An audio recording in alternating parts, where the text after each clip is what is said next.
مہمان کی عزت کرنے کی، مہمان نوازی کرنے کی پہلی فضیلت یہ کہ نبی کریم صلی اللہ علیہ وآلہ وسلم نے ارشاد فرمایا کہ جس گھر میں مہمان آتا ہے وہ گھر والے اس مہمان کی عزت کریں، اس مہمان کی مہمان نوازی کریں، اس مہمان کو کھانا کھلائیں، تو اللہ پاک اس گھر میں اپنے 10 نورانی فرشتوں کو بھیجتا ہے جو اس گھر میں رہ کر پورے 1 سال تک اللہ پاک کی عبادت کرتے ہیں۔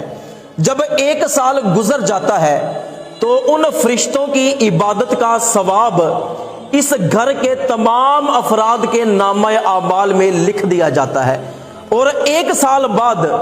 جب وہ فرشتے واپس جانے لگتے ہیں تو جاتے ہوئے ان گھر والوں کو دعا دیتے ہیں کہ تم نے مہمان کی عزت کی، مہمان کی مہمان نوازی کی، مہمان کو کھانا کھلایا، اللہ پاک تمہیں جنت کے مزیدار کھانے کھلائے۔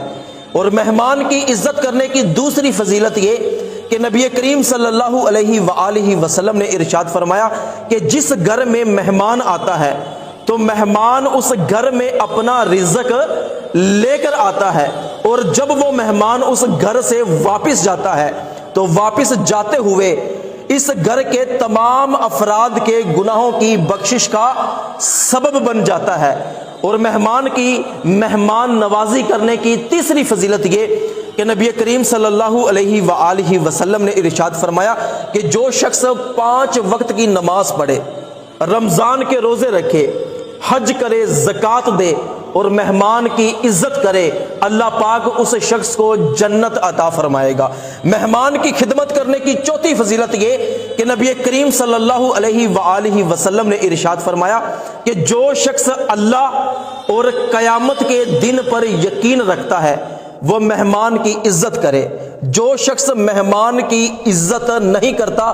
اس شخص میں کوئی بھلائی نہیں ہے۔ اور مہمان کی عزت کرنے کی 5ویں فضیلت یہ کہ نبی کریم صلی اللہ علیہ وآلہ وسلم نے ارشاد فرمایا کہ جس گھر میں مہمان آتا ہے تو اس گھر میں خیر و برکت اتنی تیزی کے ساتھ آتی ہے کہ جس طرح اونٹ کی کوہان سے